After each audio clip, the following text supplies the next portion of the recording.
Bienvenidos a Economía en Breve 355 del 10 de marzo del 2024. Esta semana comenzaremos comentando lo que me parece un evento histórico, el discurso del presidente Joe Biden ante el Congreso de Estados Unidos denominado el Estado de la Unión. Vaya discurso. Voy a citar el inicio del mismo, desde luego traducido, para que vean la importancia histórica que tiene en estos momentos. En enero de 1941, el presidente Franklin Roosevelt vino a esta Cámara para hablar a la nación. Dijo: "Me dirijo a ustedes en un momento sin precedentes en la historia de la Unión.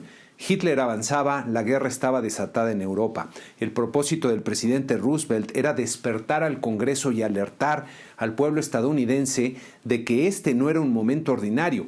La libertad y la democracia estaban bajo asalto en el mundo. Esta noche vengo a la misma Cámara para dirigirme a la nación. Ahora somos nosotros quienes enfrentamos un momento sin precedentes en la historia de la Unión. Y sí, mi propósito esta noche es tanto despertar a este Congreso como alertar al pueblo estadounidense de que este tampoco es un momento ordinario. Nunca, desde el presidente Lincoln y la Guerra Civil, la libertad y la democracia habían sido tan atacadas aquí en casa como lo están hoy. Lo que hace a nuestro momento raro es que la libertad y la democracia están bajo ataque, tanto en casa como en el extranjero al mismo tiempo. En el extranjero, Putin de Rusia avanza invadiendo Ucrania y sembrando el caos por toda Europa y más allá. Si alguien en esta sala piensa que Putin se detendrá en Ucrania, les aseguro que no lo hará". Hasta aquí la cita del discurso de Biden. De verdad hay que notar que el momento que vive el mundo es muy delicado y, como denuncia Biden con la intención de despertar al Congreso y al pueblo estadounidense, la libertad y la democracia están bajo ataque en varias partes del mundo, yo diría incluyendo aquí en México. El orden que logró establecerse después de la Segunda Guerra Mundial, para bien o para mal, y con todas sus insuficiencias e imperfecciones, con Estados Unidos como el poder hegemónico en su papel de policía del mundo que tanto desprecia a mucha gente alrededor del planeta, es lo que ha permitido el desarrollo de muchos países, especialmente en Europa, así como una dramática reducción en la pobreza del planeta. Ese orden está siendo retado y atacado por diferentes actores que reclaman mayores esferas de influencia, comenzando por Putin, como lo denuncia Biden, y teniendo un poco de perspectiva histórica puede verse el peligro que corre el mundo. Especialmente importante es el proceso electoral en Estados Unidos, que al parecer volverá a enfrentar a un Biden más viejo con un Donald Trump más resentido. Biden menciona al expresidente republicano Ronald Reagan cuando le pidió al líder soviético Mikhail Gorbachev que tirara el muro de Berlín, y luego citó a Trump sin mencionar su nombre, mencionándolo como su predecesor, diciéndole que Putin puede hacer lo que le venga en gana, doblándose así ante un líder ruso y señalando que eso es escandaloso, peligroso e inaceptable. Luego le dijo al Congreso: "Debemos enfrentar a Putin. Denme la iniciativa bipartidista de seguridad nacional. La historia está observando. Si los Estados Unidos se alejan ahora, se pondrá en riesgo a Ucrania, Europa en riesgo, el mundo libre en riesgo, envalentonando a otros que nos quieren hacer daño". Lo que dice Biden no es un simple discurso, y me parece que hay que ponerle atención especialmente al llamado de atención de que la libertad y la democracia están bajo ataque en el mundo. Al parecer, su discurso revitalizó enormemente su imagen como candidato y mejoró sus probabilidades para ganar la elección de noviembre, que diría es muy importante para que la geopolítica global no siga en una espiral hacia el desastre ante un posible segundo periodo de Donald Trump. Ya veremos. Pasando a México, la inflación de febrero presentó la sorpresa a la baja más notable desde noviembre del 2020, como podemos ver en esta gráfica, al registrar 0.09% en febrero, cuando el promedio de analistas anticipaban 0.40%, lo que desde luego es un muy buen resultado. Como vemos en esta gráfica de los meses de febrero, la inflación de este año estuvo bien por debajo del 0.29% que podríamos considerar como lo usual. Este resultado permitió que a tasa anual la inflación general bajara y alcanzara 4.40%, retomando por lo pronto su tendencia descendente. La mayor parte de la baja de la inflación se debe a la fuerte caída de 41.8% en el precio del jitomate, que en meses previos había subido de forma acentuada, regresando ahora a una relativa normalidad. Tan solo la baja del jitomate explica casi 49 puntos base de la baja de la inflación. Es decir, que si el jitomate no hubiera cambiado su precio, la inflación general hubiera sido de 0.58%. Cabe notar que si sumamos los impactos a la baja de todos los genéricos que bajaron en este cuadro en febrero, excluyendo el jitomate, no alcanzaría a compensar ni siquiera el impacto al alza del gas doméstico LP. Lo que quiero decir con estas comparaciones es que no hay que irnos con la finta de que ya la inflación está bien comportada y ya bajo control. En este cuadro del INEGI podemos ver que fueron las verduras, las frutas y verduras, las que se comportaron de forma muy inusual en febrero, bajando de precio, pero todavía a tasa anual están aumentando de forma importante. Para evaluar el desempeño de la parte menos volátil de los precios, se tiene a la llamada inflación subyacente, que en febrero registró 0.49%, quedando prácticamente en línea con lo que anticipaban los mercados, pero por arriba de lo que sería usual para este mes, como vemos aquí. A tasa anual, la inflación subyacente descendió a 4.64%, manteniendo su tendencia descendente, pero todavía algo lejos del rango objetivo.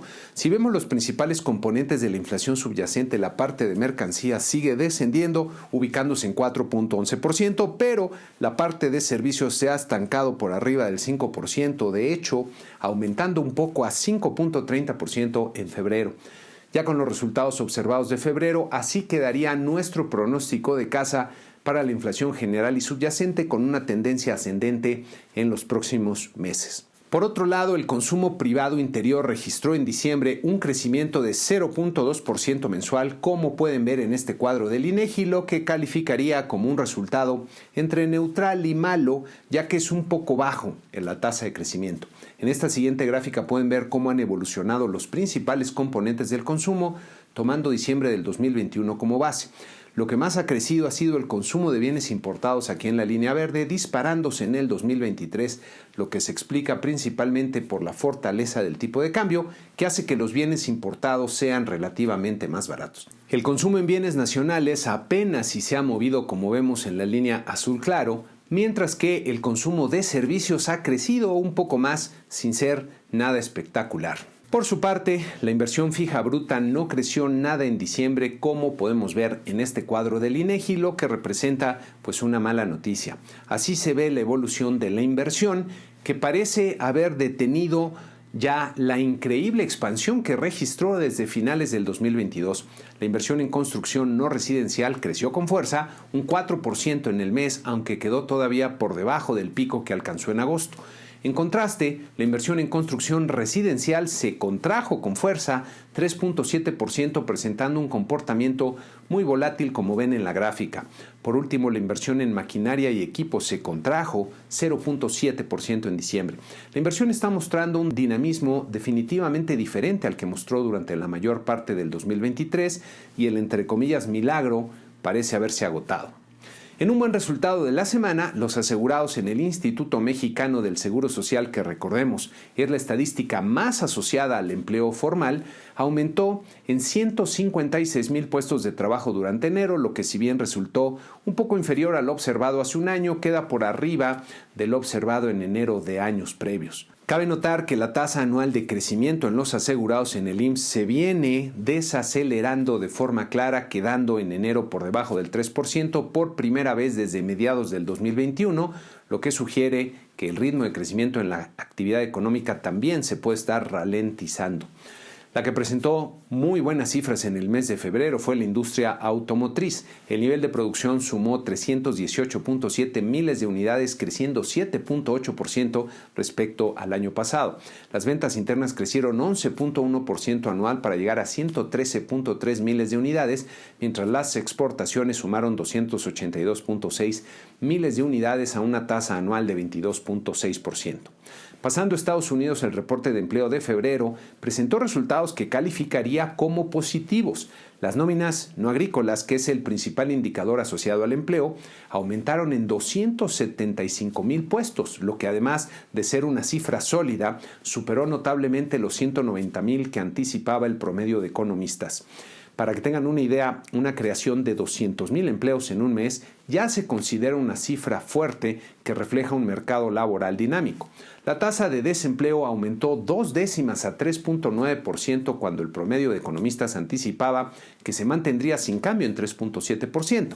Si bien un aumento en la tasa de desempleo no es una buena noticia bajo condiciones normales, bajo las condiciones actuales de un mercado laboral posiblemente sobrecalentado, es decir, generando empleos a un ritmo superior al que sería compatible con una inflación a la baja, este repunte alivia un poco las presiones en el mercado laboral y por eso podría considerarse una buena noticia.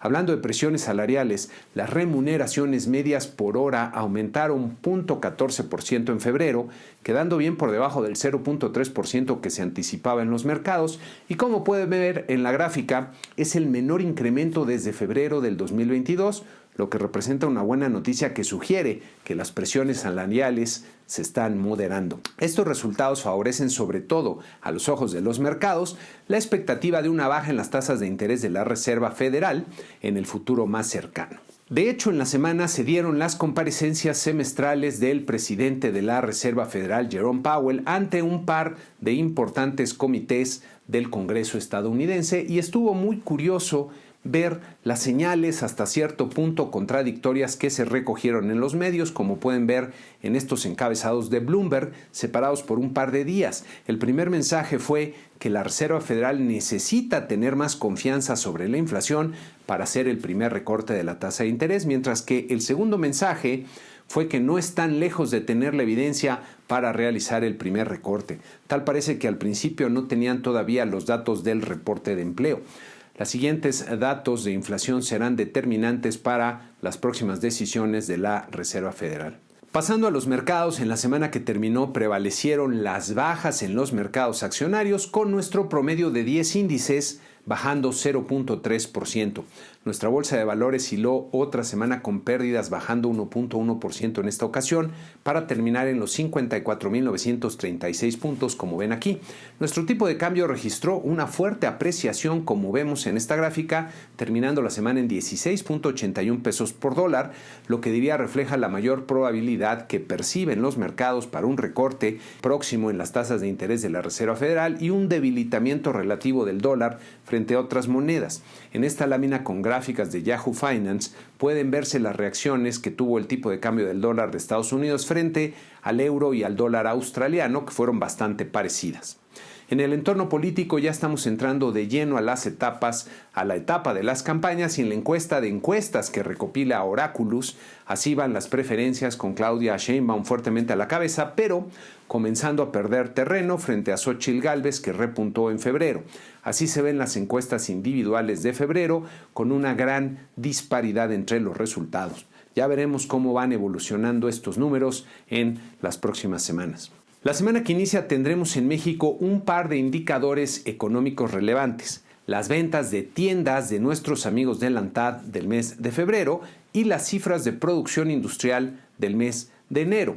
Por cierto, les comparto que tendré el gusto de compartir en Expo ANTAD 2024 en esta semana que inicia una plática sobre el pensamiento efectivo para prosperar en los negocios, con lo que voy a comenzar a salir de mi esfera usual como economista para generar valor con otros temas que me entusiasman mucho, como este del pensamiento efectivo.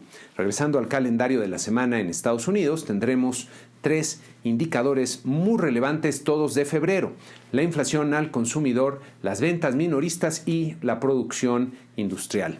Para la sección Tiempo de Crecer, y ya que vamos a comenzar a hablar de pensamiento efectivo, les comparto la siguiente reflexión, que es un breve vistazo a lo que voy a estar platicando en esta Expo ANTAD. Lograr algo generalmente implica transformar la realidad en un sentido intencional, lo que requiere una combinación de 3 elementos fundamentales: conocimientos, herramientas y habilidades. ¿Cómo se combinan estos elementos?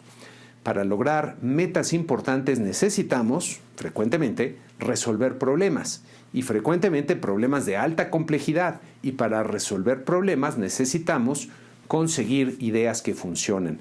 Tanto para distinguir las ideas que funcionan y que no son nuestras, o para generar nuestras propias ideas que funcionan, necesitamos contar con la habilidad de un pensamiento efectivo. Uno de los misterios de nuestra naturaleza humana es que prácticamente todos los seres humanos tenemos la capacidad de pensar, pero no todos lo hacemos con la efectividad necesaria, y una de las realizaciones o descubrimientos más útiles que podemos hacer para nuestro propio beneficio es que frecuentemente pensamos de forma poco efectiva y caemos víctimas de las limitaciones naturales que tiene nuestro pensamiento, nuestro cerebro humano.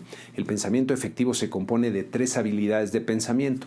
El pensamiento creativo, que podríamos describir como la capacidad para generar ideas, que es tal vez la capacidad más básica que tenemos todos. Luego el pensamiento crítico, que diría que es la que mayor educación y dedicación requiere, ya que es la que utilizamos para encontrar las causas verdaderas de las cosas y entender las leyes que gobiernan la realidad, sin las cuales no podríamos transformarla. Para generar ideas que funcionen, necesitamos combinar el pensamiento creativo con el pensamiento crítico, pero para ello se requiere de un pensamiento positivo, que es el necesario para poner a nuestro cerebro en el modo adecuado para ver, entre comillas, las soluciones a los problemas que enfrentamos. Y para entender los diferentes tipos de pensamiento es muy útil comenzar con algunos conocimientos básicos de cómo funciona el pensamiento humano, sobre lo que hay muchos aprendizajes y descubrimientos relativamente recientes de las neurociencias que son de gran utilidad en lo personal. De estos son los temas que vamos a estar platicando más adelante. Por cierto, los invito a compartir sus comentarios de estos temas y de lo que abordamos en el canal. Y por lo pronto, con esto terminamos este programa número 355. Muchas gracias y que tengan una excelente semana.